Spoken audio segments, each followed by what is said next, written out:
Hello friends, welcome to our channel the academy. आज हम 1 जुलाई की करंट अफेयर्स आपके साथ डिस्कस करेंगे, जैसा कि हमने कल प्रॉमिस किया था। तो आज हम करंट अफेयर्स की रेगुलर वीडियोस इस चैनल पर लेके आ रहे हैं, ताकि आपका इसी एक चैनल से सारी करंट अफेयर्स आपकी प्रिपेयर हो सके। ये सारी करंट अफेयर्स काफ़ी इम्पॉर्टेंट हैं सारे कॉम्पिटिटिव एग्ज़ाम्स के लिए, तो आई होप आप इसको सीरियसली पूरा देखेंगे और इसके नोट्स भी बनाएंगे। तो हम अपनी पहली स्लाइड्स की पहले क्वेश्चन की तरफ बढ़ते हैं, जो कि पहला क्वेश्चन आपकी स्क्रीन के सामने है। और ये पहला क्वेश्चन है, on which day international asteroid day is celebrated. तो सबसे पहला क्वेश्चन जो आपके सामने है, on which day international asteroid day is celebrated. इसके 4 ऑप्शन हैं। फर्स्ट है 29 जून, सेकंड है 30 जून, तीसरा ऑप्शन है 1 जुलाई और चौथा ऑप्शन है 2 जुलाई। तो आपको अगर आंसर पता है, आप इसको ज़रूर कमेंट में बताइए कि इन चारों ऑप्शन में से कौन सा आंसर ठीक होगा, और हम नेक्स्ट स्लाइड में इसका आंसर भी आपके साथ डिस्कस करते हैं। चलिए अब हम इसके आंसर को डिस्कस करते हैं। तो इसका आंसर जो है वो है 30 जून। तो जो इंटरनेशनल एस्टेरॉयड डे सेलिब्रेट किया जाता है ऑल ओवर वर्ल्ड, वो 30 जून को सेलिब्रेट किया जाता है। अब मैं इसके बारे में आपको थोड़ा और डिटेल दे देता हूँ कि ये इंटरनेशनल एस्टेरॉयड डे इसलिए सेलिब्रेट किया जाता है ताकि लोगों में अवेयरनेस लाई जा सके कि एक एस्टेरॉयड कितनी बड़ी डिस्ट्रक्शन ला सकता है अगर वो हमारे अर्थ से टकरा जाए। तो वर्ल्ड एस्टेरॉयड डे जो इस बार सेलिब्रेट किया गया, क्योंकि एग्ज़ाम्स में काफ़ी ज़्यादा बार इंटरनेशनल डे की थीम के बारे में पूछा जाता है, तो मैं आपको ये भी बता देता हूँ कि इस बार इंटरनेशनल एस्टेरॉयड डे की जो थीम थी वो थी स्मॉल इज़ ब्यूटीफुल। मैं फिर से रिपीट कर रहा हूँ, स्मॉल इज़ ब्यूटीफुल। चलिए अब हम अपने नेक्स्ट क्वेश्चन पे बढ़ते हैं, जो कि है क्वेश्चन नंबर 2। ये रहा आपकी स्क्रीन के सामने। तो जो सेकंड क्वेश्चन है वो है, from which state DRDO successfully tested the indigenously designed Abhyas a high speed expendable aerial target.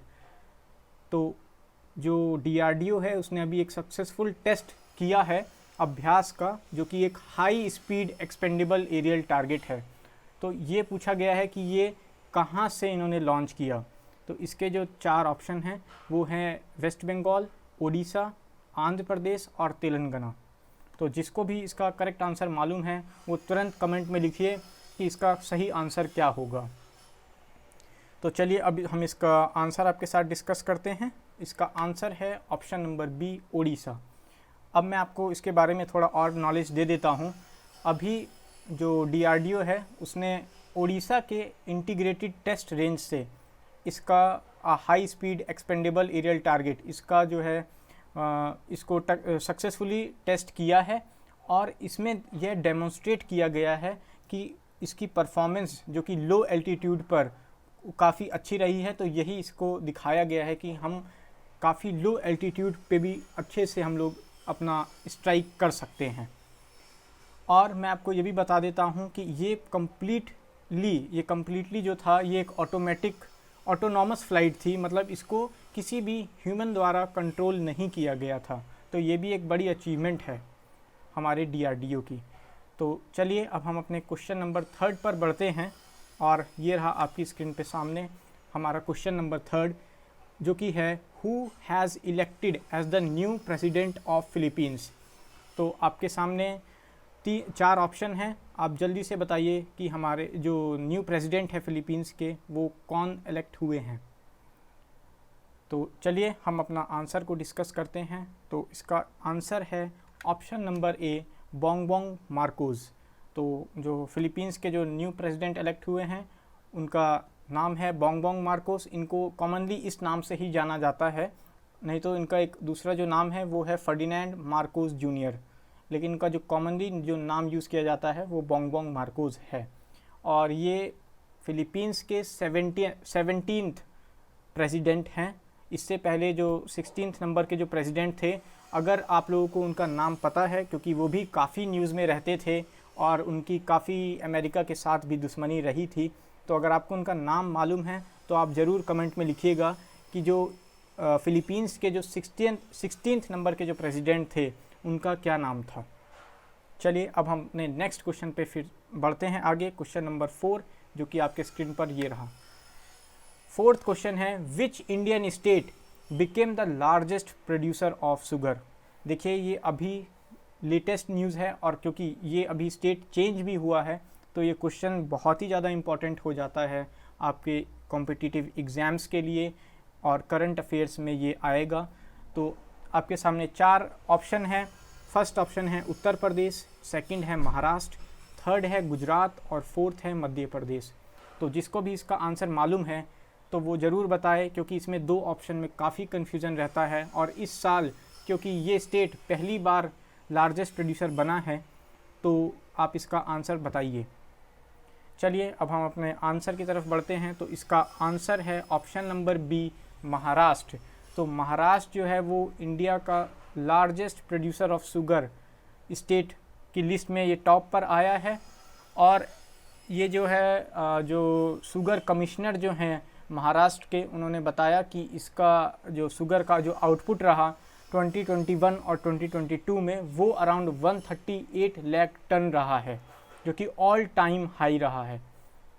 इससे पहले यूपी, उत्तर प्रदेश टॉप पे था, लेकिन इस ईयर में महाराष्ट्र ने उसको पीछे कर दिया है और महाराष्ट्र खुद फर्स्ट नंबर पर आ गया है। काफ़ी इंपॉर्टेंट क्वेश्चन है, आप इसको ज़रूर याद रखिएगा, क्योंकि आगे एग्ज़ाम में आपको ये हूबहू पेपर में दिख सकता है। चलिए अब हम अपने फिफ्थ क्वेश्चन पर बढ़ते हैं, और ये है आपकी स्क्रीन पर हमारा फिफ्थ क्वेश्चन, जो कि है which state launched the T hub facility. तो ये क्वेश्चन भी बहुत इंपॉर्टेंट है, क्योंकि ये टेक्नोलॉजी सेक्टर से है, फील्ड से है। तो ऐसे क्वेश्चंस भी काफ़ी एसएससी के एग्ज़ाम्स में, रेलवे के एग्ज़ाम्स में पूछे जाते हैं। और कोई भी चीज़ जो कि वर्ल्ड लेवल पे सबसे बड़ी बनाई गई है तो वो तो खुद ही इम्पॉर्टेंट हो जाती है। तो इसके 4 ऑप्शन हैं। Option A Andhra Pradesh, option B Telangana, option C Kerala and option D Karnataka. तो जल्दी से आप इसका आंसर बताइए। चलिए अब हम अपने इसके आंसर की तरफ बढ़ते हैं, और इसका आंसर है ऑप्शन नंबर बी, तेलंगाना। तो मैं आपको इसको थोड़ा सा और डिटेल में बता देता हूँ। जो तेलंगाना की गवर्नमेंट है, उन्होंने अभी रिसेंटली ही वर्ल्ड लार्जेस्ट इनोवेशन कैंपस को इनॉग्रेट किया, जो कि हैदराबाद में है, और ये भी बताया कि ये आने वाले फ्यूचर में काफ़ी बड़ा ब्रेक थ्रू जो कि इनोवेशन के फील्ड में दे सकता है। तो इसका जो इनॉग्रेशन किया गया, और इसका जो इनॉग्रेशन किया गया वो वहाँ के चीफ मिनिस्टर KCR द्वारा किया गया है। और इन्होंने भी बताया कि ये आने वाले सालों में केवल इंडिया में ही नहीं, पूरे वर्ल्ड लेवल पर जो कि इंडिया के यूथ की एंटरप्रेन्योरशिप की कैपेबिलिटी और टेक्नोलॉजिकल एडवांसमेंट को भी दिखाएगा। तो काफ़ी इम्पॉर्टेंट न्यूज़ है, और काफ़ी ज़्यादा इंडिया के लिए ये एक बड़ी अचीवमेंट भी है कि वर्ल्ड का सबसे बड़ा जो कि हमारा इनोवेशन सेंटर है वो हमारे हैदराबाद में बनाया गया है। और इसमें एक बात ये भी है कि जो कि है, इससे हमारे देश में स्टार्टअप में बहुत एक बड़ा बूस्ट मिलेगा, और ज़्यादा से ज़्यादा युवा लोग स्टार्टअप के लिए आगे आएंगे। तो चलिए अब हम अपने 6th क्वेश्चन पर बढ़ते हैं। ये है आपकी स्क्रीन पर, which famous cricketer of England announces retirement from international cricket. तो ये भी अभी तुरंत करंट की ही न्यूज़ है, जिसमें पूछा गया है कि इंग्लैंड के ऐसे कौन से क्रिकेटर हैं जिन्होंने अभी हाल फिलहाल में ही रिटायरमेंट लिया है। तो इसके 4 ऑप्शन हैं। Option number A Joe Root, option B Eoin Morgan, option C Ben Stokes and option D Harry Brook. तो काफ़ी लोग अभी हाल ही फिलहाल में IPL देखे थे, तो आप लोग को आई होप इसका आंसर मालूम भी होगा, और क्रिकेट लवर्स को तो ज़रूर ही मालूम होगा कि इसका आंसर क्या होगा। तो चलिए मैं इसका आंसर आपके साथ डिस्कस करता हूँ। इसका आंसर है option number B, Eoin Morgan. तो इयॉन मॉर्गन ने अभी रिसेंटली अपने इंटरनेशनल कैरियर से, क्रिकेट के कैरियर से रिटायरमेंट लिया है। और इयॉन मॉर्गन को एक काफ़ी ज़्यादा इंग्लैंड का सक्सेसफुल कैप्टन माना जाता है, क्योंकि इन्होंने अपनी टीम को फ्रंट से लीड किया और इंग्लैंड को काफ़ी बड़ी अचीवमेंट्स भी दिलवाई एज अ कैप्टन। तो चलिए इसका आंसर है ऑप्शन बी इयॉन मॉर्गन। अब हम अपने नेक्स्ट क्वेश्चन जो कि क्वेश्चन नंबर 7 है उसकी तरफ बढ़ते हैं। तो ये है आपकी स्क्रीन पर हमारा question number 7। Which of the following state is associated with Sao जाओ फेस्टिवल। तो ये जो फेस्टिवल है ये कहाँ पर सेलिब्रेट किया जाता है। हमारे 4 option. Option number A Manipur, option B Maharashtra, option C Goa और ऑप्शन डी सिक्किम। तो गोवा का ये फेमस फेस्टिवल है, मैंने आपको आंसर बता दिया स्क्रीन पे लाने से पहले ही। तो हमारा ऑप्शन नंबर सी गोवा का फेस्टिवल साओ जाओ फेस्टिवल। इसका प्रोनाउंसिएशन कुछ और भी हो सकता है, लेकिन जैसा मैंने पढ़ा उसमें तो यही इसका प्रोनाउंसिएशन बोला गया था। तो इसका ऑप्शन है ऑप्शन नंबर सी गोवा। अब हाँ, तो मैं इसके बारे में भी आपको थोड़ा सा और डिटेल में नॉलेज दे देता हूँ। ये जो फेस्टिवल है ये नॉर्थ गोवा में बहुत ज़्यादा पॉपुलर है और इसको काफ़ी एंथुजियाज़म के साथ सेलिब्रेट किया जाता है। और ये जो फेस्टिवल है ये डेडिकेट किया गया है सेंट जॉन द बैप्टिस्ट को, ये डेडिकेट किया गया है। और इसमें काफ़ी अलग अलग तरीके के इसमें जो इवेंट्स होते हैं इस फेस्टिवल में, आप अगर इसको सर्च करके देखेंगे तो इसमें देखेंगे कि काफ़ी सारी लोग, यंग लोग इसमें अपनी पॉन्ड्स में, वेल में, रिवर में कूदते हैं और अलग अलग कलरफुल बोट्स भी इसमें यूज़ किया जाता है। और इस फेस्टिवल को नॉर्थ गोवा में अलग तरीके से सेलिब्रेट किया जाता है और साउथ गोवा में अलग तरीके से सेलिब्रेट किया जाता है।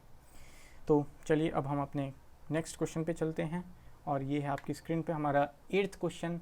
ISRO successfully launches PSLV C-53 with 3 satellites of which foreign country. तो जो भी न्यूज़ इसरो से रिलेटेड होती है या फिर DRDO से रिलेटेड होती है ये अपने आप में ही काफ़ी इम्पॉर्टेंट होती है। और एग्ज़ाम्स में कई बार आप देखेंगे कि इसरो और DRDO से रिलेटेड काफ़ी सारे क्वेश्चन पूछे जाते हैं। तो इसीलिए हमने एग्ज़ाम को ही देखते हुए इस क्वेश्चन को भी अपने लिस्ट में इंक्लूड किया है।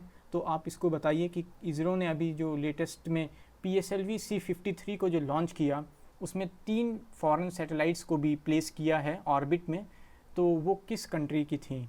आपके सामने 4 ऑप्शन हैं। A Japan, B China, C Singapore और डी मलेशिया। तो जिसको भी इसका आंसर मालूम है वो तुरंत कमेंट में बताए कि इसका करेक्ट आंसर क्या है। चलिए तो हम इसका आंसर आपसे डिस्कस करते हैं। आप इसका आंसर है, आप अपनी स्क्रीन पे देखिए, ऑप्शन नंबर सी सिंगापुर। तो इसका करेक्ट आंसर है ऑप्शन सी सिंगापुर। अब चलिए इसके बारे में थोड़ा और हम डिटेल में बात करते हैं। तो जो अभी इसरो ने लॉन्च किया है ये सतीश धवन स्पेस सेंटर श्रीहरिकोटा आंध्र प्रदेश से इसको लॉन्च किया गया और इसने 3 कमर्शियल सैटेलाइट जो कि सिंगापुर की थी उसको प्लेस किया है ऑर्बिट में। और ये जो हमारा सेकंड डेडिकेटेड कमर्शियल मिशन था हमारी space agency commercial arm new space India limited NSIL का। तो ये सेकंड कमर्शियल स्पेस प्रोजेक्ट था हमारी स्पेस एजेंसी का। अब हम अपने नेक्स्ट क्वेश्चन पे बढ़ते हैं जो कि है क्वेश्चन नंबर 9 और आपकी स्क्रीन पे ये है question number 9। Recently name of which city Aurangabad has been change to. ये थोड़ा सा क्वेश्चन में प्रॉब्लम हो गया है। इसका सही क्वेश्चन है कि औरंगाबाद का नाम चेंज कर क्या किया गया है। तो name of city Aurangabad has been change to which, मतलब इन 4 ऑप्शन में से किस में क्या नया नाम रखा गया है। तो मैं आपके सामने चारों ऑप्शन एक बार पढ़ देता हूँ। Option A Sambhaji Nagar, option B है धाराशिव, ऑप्शन सी है उस्मानाबाद और ऑप्शन डी है अंबरनाथ। तो महाराष्ट्र के जितने भी लोग हैं उनको शायद ये आंसर जल्दी पता चल, मतलब उनको ये पता चल गया होगा, लेकिन ऑल ओवर इंडिया में भी जानना ज़रूरी है। तो इसका करेक्ट आंसर जो है, इसका करेक्ट आंसर आपकी स्क्रीन पर ये है ऑप्शन ए संभाजी नगर। तो औरंगाबाद का अब नाम संभाजी नगर कर दिया गया है, संभाजी नगर। तो आप इसको ज़रूर याद रखिएगा। चलिए अब हम अपने नेक्स्ट क्वेश्चन जो कि लास्ट क्वेश्चन है उस पर बढ़ते हैं। ये है आपके सामने question number 10। National doctors day is celebrated on which date. तो क्योंकि ये करंट अफेयर से रिलेटेड है तो इसका 4 ऑप्शन देखिए आप। ऑप्शन ए 1 जुलाई, ऑप्शन बी 30 जून, ऑप्शन सी 2 जुलाई और ऑप्शन डी 3 जुलाई। तो ये क्योंकि हर साल आता है तो आई होप आप लोगों ने इसको स्टैटिक GS में अपनी पढ़ा होगा और इसको याद भी रखते होंगे, क्योंकि डॉक्टर्स डे कब डॉक्टर्स डे कब सेलिब्रेट किया जाता है। अभी 2-3 साल से डॉक्टर्स का रोल हमारी लाइफ में और ज़्यादा बढ़ गया जब से कोरोना आया है।